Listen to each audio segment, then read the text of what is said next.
começando mais um EdTalks, aquele bate-papo bem legal que tem o apoio da produtora Play It Again. No bate-papo de hoje, a gente vai entrevistar o Albert DeWeck. DeWeck? DeWeck. DeWeck. Albert DeWeck. Ele que é CEO da Neo Assistant, que é um projeto fantástico. Na verdade, é um mundo novo que está chegando, né? Se transformando, melhor dizendo. A gente vai poder perceber isso melhor nesse bate-papo. Vamos lá. Conta melhor essa história. De quanto tempo você tem nesse projeto?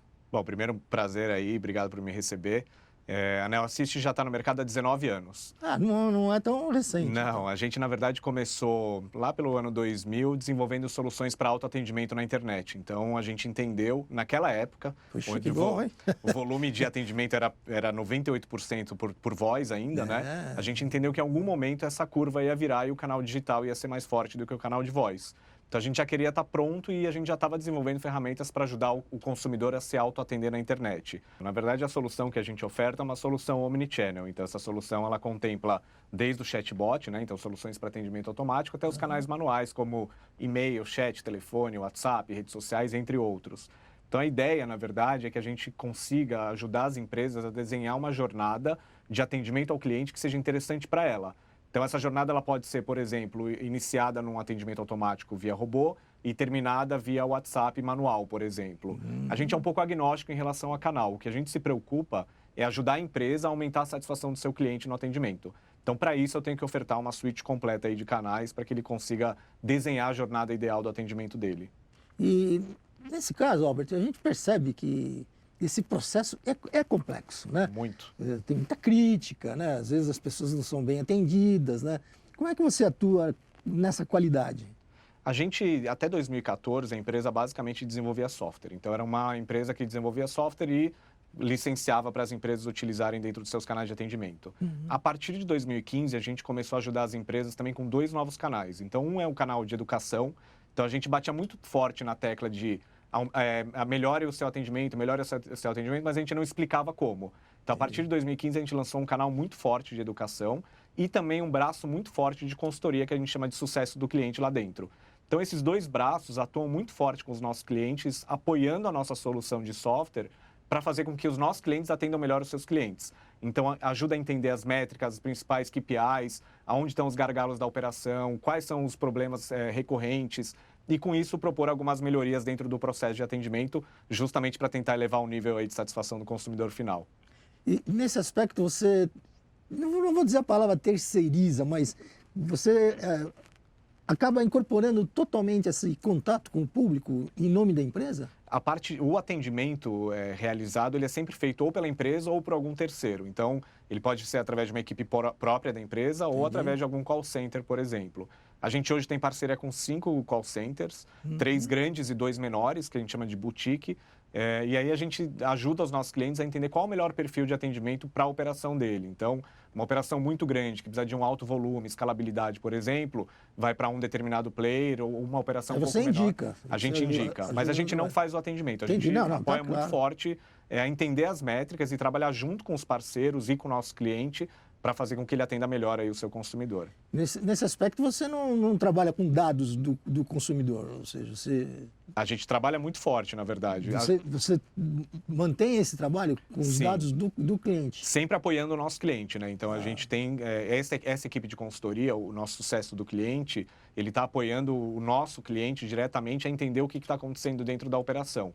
Então, por exemplo, a gente consegue... Isso é online, né? Antigamente a gente tinha que gerar dados e analisar no final do mês, hoje é online. Então, a gente consegue entender, por exemplo, se está tendo alguma variação no tipo de atendimento no dia de hoje. Vamos supor que esse relógio ele receba normalmente 5% de reclamações e hoje ele está recebendo 10%. A gente já consegue se antecipar e já propor algum tipo de ação para a empresa antes que isso estoure e vire um grande problema.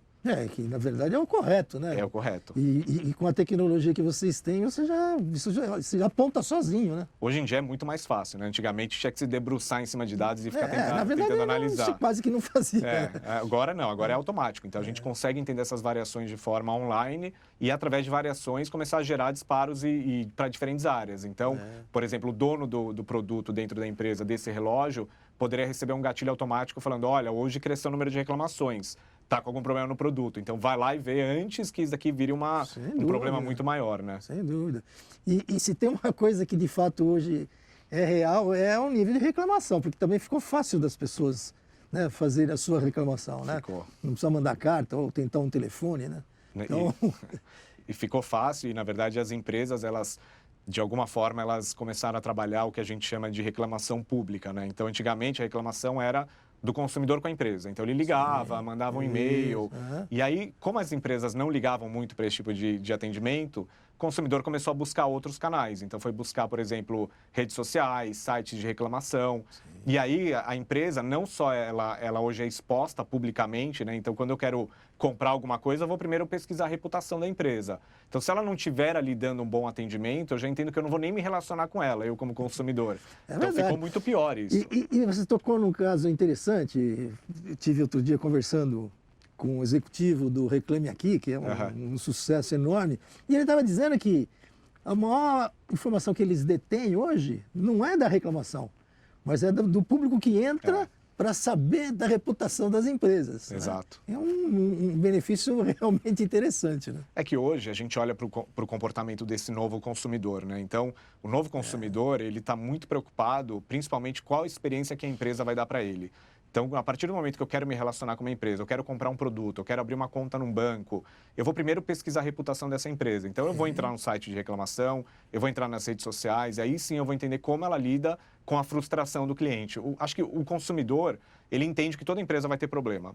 Ele entende que nenhuma empresa é perfeita. Claro. A questão é como essa empresa vai resolver o problema. Então, se ele entrar no site de reclamação e a empresa tiver 1000 reclamações não respondidas, possivelmente ele não vai se relacionar com essa empresa. Então, é uma vantagem até para a empresa conseguir se posicionar publicamente e mostrar como ela resolve os problemas que ela tem no dia a dia, que é normal e o consumidor entende isso.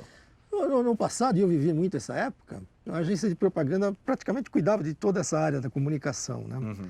Hoje em dia, até em função desse aspecto do contato direto, muitas empresas estão incorporando essa relação, né? A própria empresa conversando com o seu público. Como é que você vê isso? É uma tendência muito forte. Então, antigamente, como você bem colocou, toda essa parte de comunicação, principalmente em mídias sociais, estava terceirizada com a agência. E conforme o tempo foi passando, as empresas começaram a entender que isso é muito estratégico e trouxeram para dentro de casa. Na verdade, é um fenômeno que acontece não só nas mídias, mas de uma forma geral. Então, quando a gente pega, por exemplo, as empresas que são regulamentadas pela lei do saque, ou que são regulamentadas pelo governo, essas empresas, elas obrigatoriamente tinham que ter um saque, porque a lei exigia. Então, o saque, ele não era um departamento que a empresa tinha de forma estratégica. Ele era um departamento que existia para cumprir uma determinada obrigação, seja regulamentada ou seja uma obrigação mercadológica. E hoje em dia, as empresas estão começando a enxergar que o saque, na verdade, é uma área estratégica. Então, a partir do momento que ela é estratégica, a gente traz para dentro de casa e olha com mais cuidado para isso, né? Então, a tendência que a gente vê, e a gente faz muita pesquisa para apoiar isso, é que as empresas ou elas estão trazendo para dentro de casa, ou se elas mantêm parceiros, ainda assim elas estão sendo muito mais seletivas para entender qual é o melhor parceiro para entregar o melhor resultado. A métrica hoje, quando você contrata um parceiro, um call center, não é mais quantidade de PAs ou TMA, TMF, coisas que a gente analisava lá atrás. Hoje é NPS, a gente quer olhar NPS, CSAT, entender qual que é a satisfação do consumidor no final. Claro que as outras métricas de apoio vão sempre existir, mas o principal ganho que a empresa tem é meu consumidor está feliz ou não está feliz. E é isso que importa para a gente. Com certeza. A gente está entrando numa nova discussão de lei de proteção de dados, né? Em agosto de 2020 ela vai ser efetiva, né? Como é que você vê as empresas se preparando para isso, na lei da proteção de dados? Eu vejo pouco ainda. Pouco, né? Pouco. Na verdade, quase ninguém tem comentado de forma muito forte isso. Eu acho que, assim, enfim, é uma tendência, é uma regulamentação e é uma obrigação que as empresas vão ter que seguir. E como você bem colocou, a partir de agosto do ano que vem.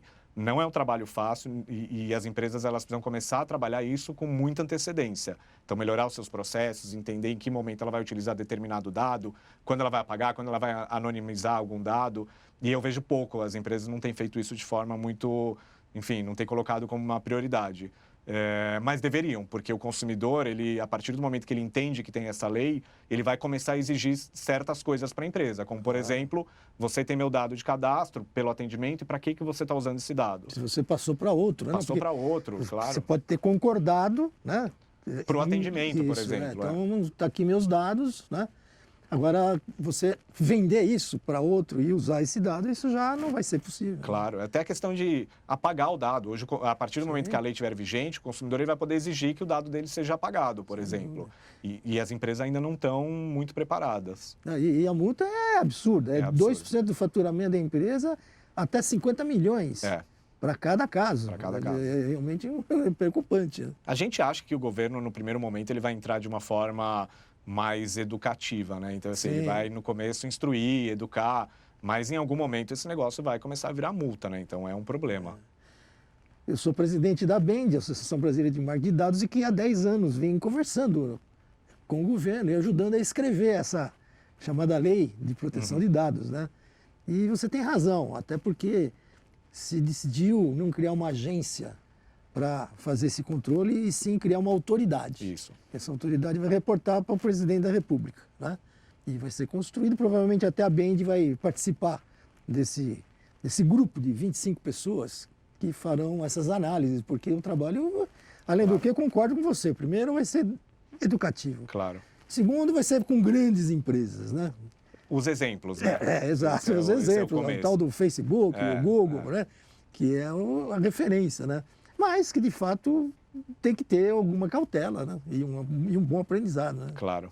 É isso. Claro. Legal. Me diz uma coisa, dentro desse processo teu, como é que você trabalha a parte comercial? Como é que você é contratado? Você se promove, você anuncia, se comunica ou você é procurado?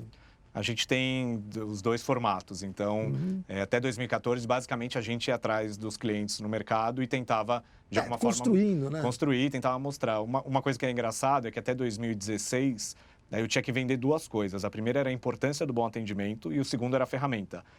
A partir de 2016, eu já não tenho que vender mais a importância do bom atendimento. As empresas já entendem que o bom atendimento é fundamental. Então, hoje é só uma disputa por ferramenta mesmo. Mas a gente tem os dois processos. Então, todo o nosso material educativo que a gente tem online, através do nosso blog, YouTube, vídeos, etc., ele, de alguma forma, também é um gerador de leads. Então, a gente hoje é referência no mercado nacional em termos de atendimento. Então, quando você pesquisa no Google, quando você quer algum tipo de material para embasar, seja aula, pesquisa ou qualquer coisa do tipo, a gente tem bastante material e bem profundo mesmo. A gente não fala de uma forma superficial, a gente entra na ferida mesmo para mostrar como que esse negócio deve ser feito.